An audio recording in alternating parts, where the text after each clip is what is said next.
Should you send students to the principal's office? It's a really complicated question with some not so easy answers. Today, we'll talk about the principal's office, dun, dun, dun, and we'll talk about some behavior management techniques you can use in your classroom. Are you ready? Here we go.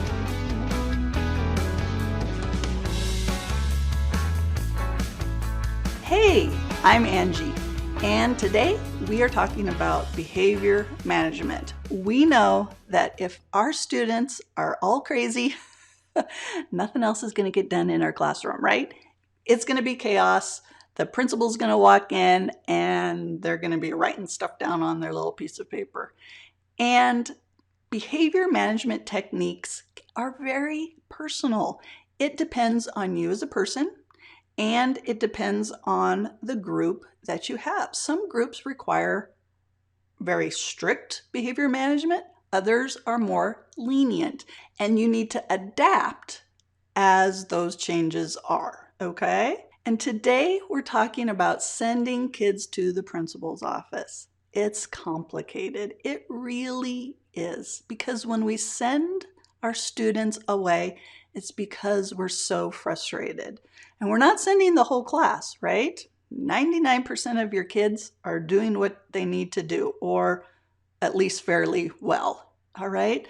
But there's some of those kiddos that are an extra challenge that we just start to feel very frustrated about. And that's what we're going to talk about today. In another video, we're going to talk about like whole group behavior management techniques and ways to get the whole group to do what you want them to do when you want them to do it. That's the foundation. And there's always some little sweetie that is going to be an outlier that those techniques do not work with. And so what do? Do you send them to the principal's office because you have to deal with these guys? Well, let's talk about that. When you send your student away, you have just given someone else power of discipline over that student. And if the principal doesn't do what you think they should do, it's up to the principal now, right? You have just given away all of that decision making, all right? So let me ask you something. Instead of having the student go to the principal, why not have the principal come to the student, come to your classroom? Now, I know you're like, what? No. No and no and no. But think about it. If the principal comes to your classroom and builds a relationship with that student or the students in your classroom, then that is the foundation of serving that student better, because relationship building, I know you've heard it, but it is like gospel truth. It is the foundation of helping that student. When you become personally involved, focused completely with that student, knowing them, you'll be able to help them, all right? And some of these sweeties, let's face it, you have 180 days with them. You have 180 days with them. And they're going to leave you, and you're going to know in your heart that their life is going to be hard because they just have some issues. But you have those 180 days to build a relationship with them and show them just how special they are. They do not walk into your classroom thinking, how can I make my teacher's life a mess? How can I mess up this classroom? How can I get in trouble? How can I be a bad kid? They are not thinking that. They want what every other kid wants. They want to be seen as special. They want to have power and use their power for good. They want to have fun. All right? They want to be seen as special by themselves. They want to know they're special. They want you to see that they're special. They want their peers to see that they're special. Why do you think they're always like, hey, look at this. Hey, look at this. Look at. What do you think? What do you think? What do you think? They want that validation. All right. And sometimes when you are doing that whole group behavior management stuff, the reason they're stepping outside of that is because they want to be noticed for something. All right. And so bringing the principal in is going to be scary. I know. I know. My administrator used to have a little basketball folder thing. And when he would come in to do observations, informal observations, he would always have that basketball folder. And when he had that basketball folder, I knew that he was in there to like watch me, right? And watch me means critique me. And I would freeze up. It was nerve-wracking. Need to change our mindset, right? Need to have that principal to come in to work with that kid. Because the next thing, instead of sending the kid away for something bad, why not send the kid away for something good? Some of the most powerful things I have seen with principals are kids reporting to the principal that they accomplished some goal. And I remember the little kiddo that I'm thinking of would go to the principal to report an accomplishment that this little person did something great during the day. And the principal would sit down with this little sweetie and do Legos for like 10 minutes at the end of the day, building that relationship. The kid loved Legos. All right. And so going to the principal for something good.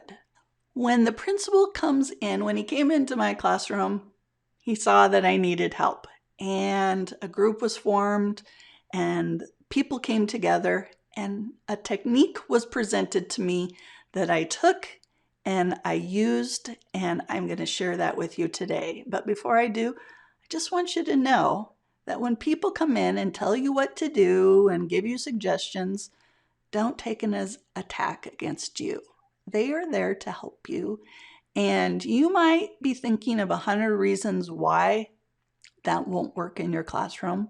But I just want you to remain with an open heart and give some things a try. And remember, you don't have to do it exactly how they say. You can tweak it to make it your own.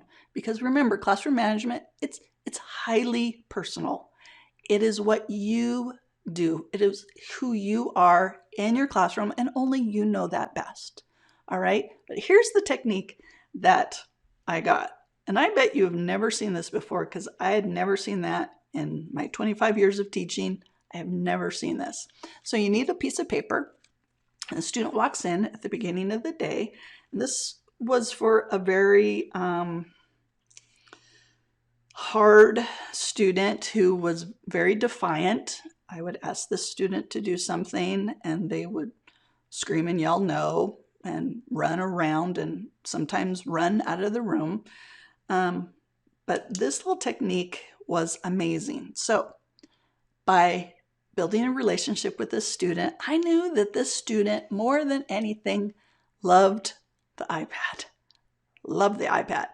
And so at the beginning of each day, I would sit down with this little sweetie and say, what are we working for today? And this little sweetie would always say, 30 minutes on the iPad. And I would be thinking, how about 60? No, I'm just kidding. 30. Yes, 30. 30 minutes of uninterrupted, don't bug me. This pen doesn't work. Let me grab another one. 30 minutes. I'm going to use this dry erase marker because that's all I have. 30 minutes, iPad. Okay. And so I would just write it right on the top, and then I would take it, and since I don't have scissors, you know, this is real life, people. I would take it and I would make little tabbies. You know how like looking for a dog walker? Take this tab. Looking for a roommate? Take this tab. Looking for somebody to mow your lawn? Take this tab. Except these tabs don't have anything on them, all right? They're just little tabs. And I would put this in my pocket, right like that, okay? And then, as it always happened, it's math time. Um, okay, put your name on your paper and let's go ahead and do the first one. No!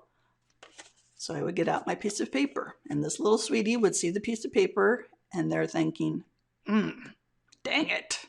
All right, because each little tab represents a request. And if the request gets a no said to it, then I tear it off. So here it goes. Please put your name on your paper. No. And I would just stick it in my pocket. Please put your name on your paper. No. Okay. And then they would this little person, she'd be like, fine, she'll do it. Okay. And because if I get that many tabs ripped off, then no 30 minutes of iPad. All right. So it was very specific. One direction. Put your name on your paper. No. Put your name on your paper. No. Very rarely did I ever get to the last one. Sometimes I did, and it would be like, oh, well, okay. Now it's no iPad, and I'm going to take your paper, and we're done. And I would just walk away. No more chances. You cannot put your name on your paper. You're done, right? It rarely happened. Rarely happened. And we started small, like after math, 30 minutes of the iPad, just little tiny chunks, so that it wasn't the end of the day that this person was getting the iPad time. It was at the end of the lesson. It was at the end of the set amount of time, because I got to know the kid, and about 40 minutes, every about 40 minutes, just ran out of steam. It was no to everything. No, no, no, no, no, no, no. Screaming no. All right. So as she saw that, oh, I'm going to be asked to do something. If I don't do it, I don't get what I want. All right. Now, who has the power here? Does the little person have the power, or do I have the power? I have the power. I have the power. I have the power. I have the power, right? If she doesn't comply, if he doesn't comply, the paper's mine. Okay. Bummer. No iPad. I'm going to go talk with some other students. This student had a little place that they went to then. Okay, I'm not going to bother you. You go over there. But very rarely, after this was established, did we ever get to that last tab. Very rarely. And actually, as this is one of those tools that as I used it, it actually became more powerful instead of less powerful. Sometimes I would just have to reach for my pocket. And this little person would be just writing, okay, or doing what they needed to do. It was that powerful. One time, it was a particularly hard day. This little person was in the hallway screaming. I think it was with a sub or something. I can't really remember, but I went out and gave the direction, like, I want you to stop. You just stop. Be quiet. Quiet your body or something like that. And she was crazy, and I just reached in my pocket, and there was nothing in there. It was a sub day, so I hadn't prepared this, and I just went rip. And she went, calmed her down, made her comply. I didn't even have the paper. I just went rip. And she was just so conditioned for that, because she knew what that meant. If I had to rip again, then she was not going to get what she wanted. All right. So this is used for really hard cases. And this would be something that I would talk to with my team, my principal, and the people that the principal brought in. I would suggest this and see what they thought for that student. All right.